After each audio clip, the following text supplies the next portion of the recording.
Studio Forum Christian semakin ramai karena ketambahan dua narasumber lagi sudah bergabung bersama kami. Saya paling ujung dulu saya perkenalkan. Ada Bivitri Susanti, ahli hukum tata negara STHI Jentera. Selamat malam Mbak Bivitri, terima kasih sudah berkenan hadir. Selamat malam. Selamat malam. Kemudian ada Arteria Dahlan, anggota Komisi 3 DPR RI. Mbak Terry, terima kasih sudah hadir di Forum Christian. Waalaikumsalam. Tadi kami sudah mengawali pembicaraan dengan mencuplik tadi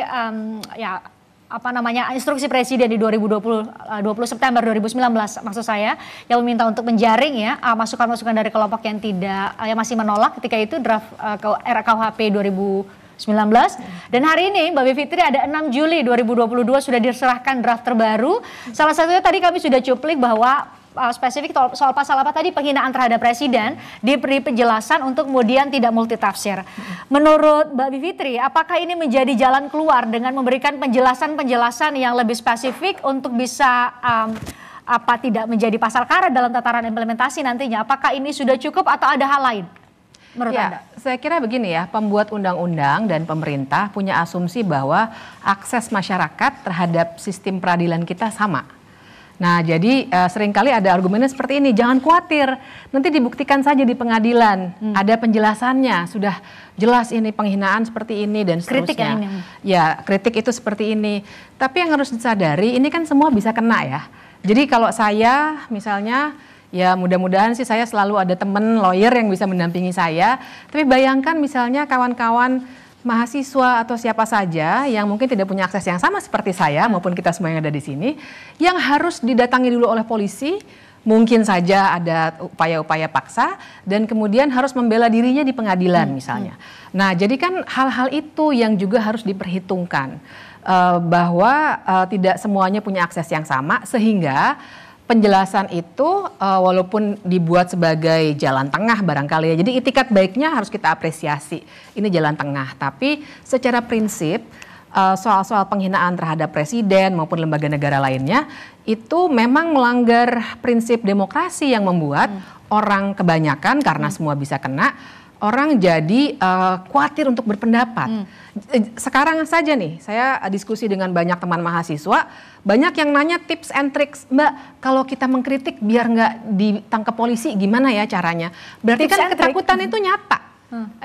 Yang mau saya tekankan, ketakutan itu nyata, tumbuh. Ini RKUHP-nya aja belum jadi nih, masih Undang-Undang ITE yang ditakutkan, yang harusnya juga diubah ya.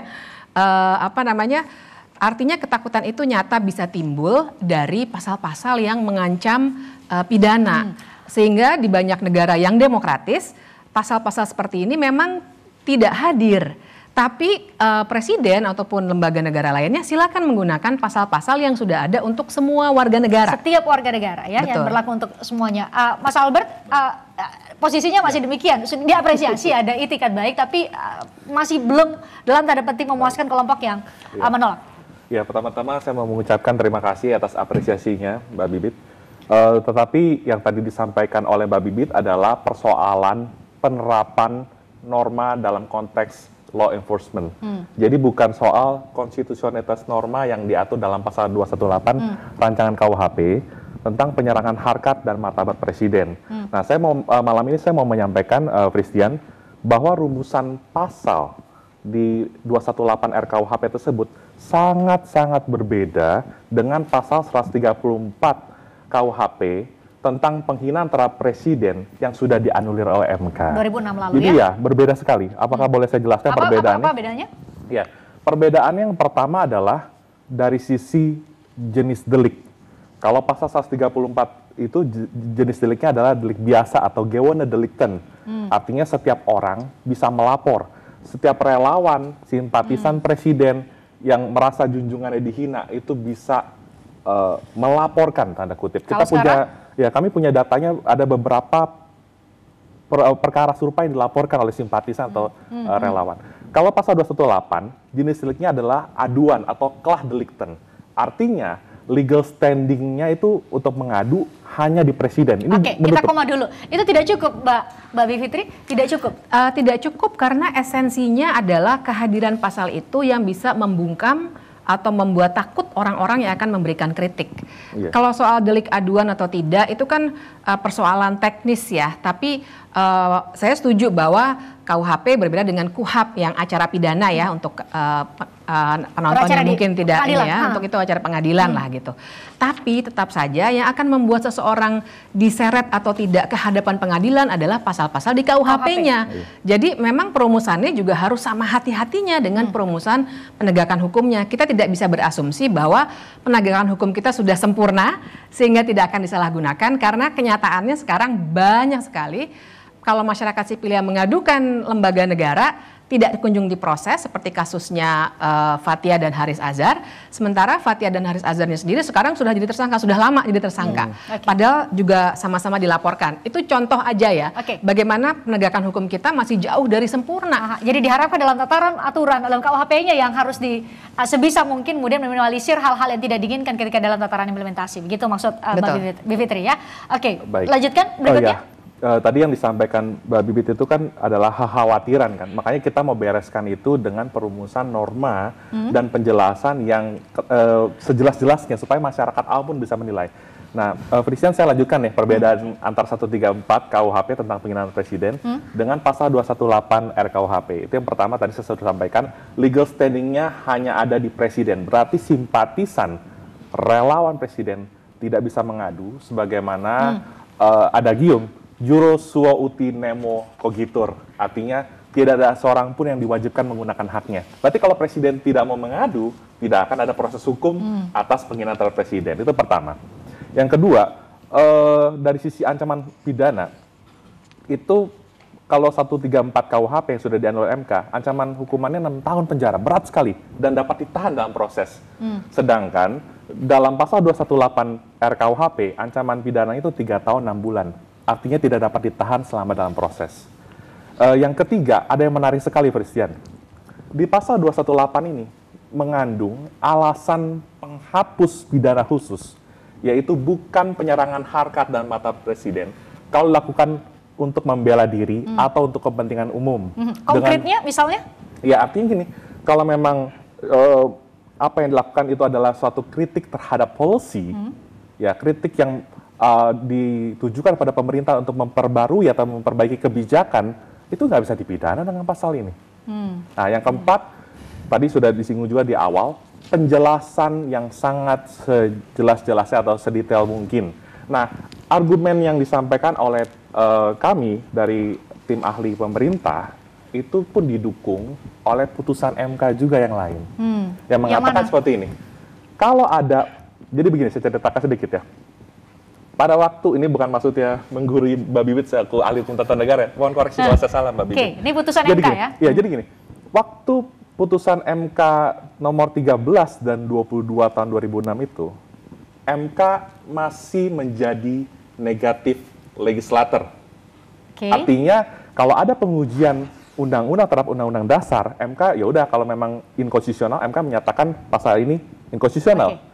Tetapi dalam perkembangannya, MK bisa menyatakan suatu pasal atau materi muatan itu konstitusional atau inkonstitusional bersyarat. Nah, pada zaman pengajuan pasal 134 tersebut, saya belum tahu ada presiden seperti itu.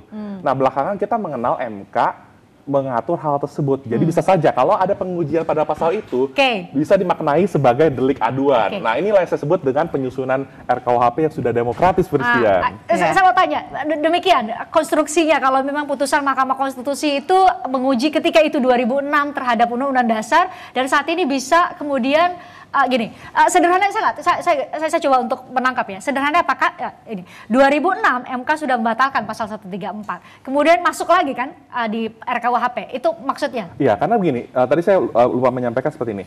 Ada putusan MK nomor 7 tahun 2007, 1 tahun setelahnya, yang memperbaiki pertimbangan hukum yang putusan MK 134 KUHP tersebut. Intinya MK bilang gini, kalau menurut pemerintah ada perubahan atau reformulasi pasal, misalnya sebelumnya dari delik formil menjadi delik material, itu merupakan penyusunan rancangan KUHP yang bersifat demokratis dalam negara hukum. Jadi MK dengan sangat jelas menyatakan hal tersebut, Mbak Bibit. Jadi saya perlu sampaikan penegasan malam hari ini bahwa between pasal 134 dan 218 RKUHP sangat berbeda, dan 218 RKUHP merupakan perwujudan pasal yang demokratis untuk melindungi harkat dan martabat presiden. Mbak Iya. Bibip, demikiankah? Gini, saya mau beranjak nih dari satu pasal. Kita kan tidak memperdebatkan satu pasal ya, dan saya kira kita juga harus fair untuk penonton yang bukan orang hukum. Kita bisa berdebat sebagai orang-orang hukum, pakai adagium, pakai bahasa Latin, bahasa Belanda boleh. Tapi saya kira hak masyarakat untuk satu memahami dulu nih sebenarnya KUHP yang bikin semua bisa kena itu apa sih esensi pentingnya dan kenapa mereka semua bisa kena dan kenapa mereka yang kedua berhak tahu apa sih yang ada dalam 630-an pasal itu. Tidak hanya soal penghinaan terhadap presiden, tapi terhadap penghinaan terhadap presiden pun saya juga harus mengatakan bahwa terhadap pasal ini kan belum diuji ya. Jadi kita tidak juga bisa berasumsi bahwa MK pasti akan mengiyakan apa yang tengah dilakukan sekarang oleh pemerintah. Artinya pasal yang sekarang dalam draft pasal ya? 218 ini ya. Karena saya kira begini, kan kita mesti melihat pertimbangan hukum MK. Menurut saya MK pada saat itu paling tidak sedang menggambarkan bahwa dalam sebuah negara demokratis tidak boleh ada halangan apapun terhadap kebebasan berpendapat. Itu poinnya. Nah, disinilah kemudian bisa diperdebatkan mungkin nanti yang formalnya oleh MK. Tapi kita bisa perdebatkan di sini, apakah pasal itu akan menghalangi kebebasan berpendapat atau tidak. Nah, inilah perlunya ada simulasi soal kemungkinan-kemungkinan yang bisa timbul. Jadi ini saya kira bukan ketakutan berlebihan, bukan prediksi, tapi namanya pembuatan kebijakan itu kan harus evidence based. Dan lebih dari itu harus ada simulasi tentang apa sih dampak suatu pasal itu terhadap hal-hal yang mungkin terdampak, misalnya kebebasan berpendapat. Nah, ini yang masih saya khawatirkan, esensi bahwa demokrasi ini bisa dimundurkan, kita kan lagi ini ya regresi demokrasi gitu. Karena orang-orang jadi tidak bisa berpendapat secara bebas, nanti akan terpelihara dengan adanya pasal ini. Salah satunya ya. Oke, itu menurut Anda. Bang Terry di Komisi 3 yang menerima draft terbaru 6 Juli 2022 ada berbagai perbaikan yang dilakukan termasuk dalam 14 poin krusial dan ada harmonisasi ya batang tubuh dengan penjelasan. Masih ada suara yang menolak. Masih ada yang suara yang menolak pun sudah mengapresiasi berbagai perubahan yang dilakukan. Di Komisi 3 sendiri? Ya, pada prinsipnya kita mengapresiasi kerja keras, kerja cerdas, kerja hebat tim pemerintah. Terhitung sejak 26 September 2019, amanah Pak Jokowi jelas untuk bagaimana mendengar jerit tangis rakyat lah. Memang masih ada kurangnya, harus disempurnakan, tolong sempurnakan. DPR khususnya di bawah kepemimpinan Ibu Puan Maharani sama, kami apalagi PD Perjuangan dipaksa langsung untuk mencermati pasal demi pasal. Karena kan memang ini baru sejarah pertama kalinya ada undang-undang yang ditunda dengan proses yang atas nama rakyat. Atau kalau kita bilang negara itu tidak boleh kalah oleh tekanan apapun sebenarnya. Tapi kemarin itu kita tidak mau ribut. Akhirnya kemarin itu 2019 maksudnya ya? Pak Jokowi juga berusaha untuk memastikan semua produk perundang-undangan ini harus nyaman dipakai oleh semua warga negara. Beberapa tahun berlalu ada perbaikan. Hari ini kita tadi jam 11 siang Pak Wamen beserta tim yang tersisa memang sedih sekali ya. Ini RKUHP ini dibuat oleh 7 presiden. Ya. Melibatkan ratusan ahli. Yang ahli yang tersisa itu kalau nggak salah cuma 2 yang masih dari awal sampai akhir. Cuma 2 orang. Ahlinya pun memang luar biasa hebat semua yang saya katakan. Pak Muladi itu sempat menangis. Akhirnya zaman saya bisa melihat ada RKUHP. Tapi ya saya juga menangis. Ternyata zamannya Pak Muladi nggak bisa 98 ada RKUHP kemarin ini pada saat dia sebagai ketua tim kan sahkan kemarin. Menterinya di 98. Yang ingin kita buat itu adalah Kitab Undang-Undang Hukum Pidana Nasional. Hukum pidananya orang Indonesia. Bukan hukum pidananya orang lain atau negara lain. Boleh nggak ngelihat di hukum pidana orang lain? Boleh. Dan kami pastikan bahwa materi muatan normanya itu bersifat universal. Kami pastikan semua materi muatan bisa dipertanggungjawabkan. Tapi memang ada beberapa hal dan itu memang lazim. DNA-nya criminal law itu, DNA-nya hukum pidana itu, pidana politik, ya, penghinaan, kesusilaan itu berbeda di setiap negara. Kenapa? Values-nya beda. Sistem nilainya tuh berbeda. Nggak mungkin orang Indonesia punya values yang sama dengan orang Arab. Dan menurut Anda ini sesuai dengan values kita, dengan nilai-nilai yang hidup dalam. Tidak hanya sesuai yang saya katakan tadi, 9 rezim ini yang mengkoreksi. 9 rezim, mau dari presiden mana itu kan TC beda-beda. Yang pasti orang Indonesia. Ahlinya pun luar biasa nih Pak Said Api juga tokoh kita ya. Ini juga bisa inilah. Kita ini semua di DPR kerjanya merah putih. Merah putih itu nggak ada kepentingan lain. Buat sensasi, buat apa. Nah, tadi kami juga senang sudah hadir draft yang baru.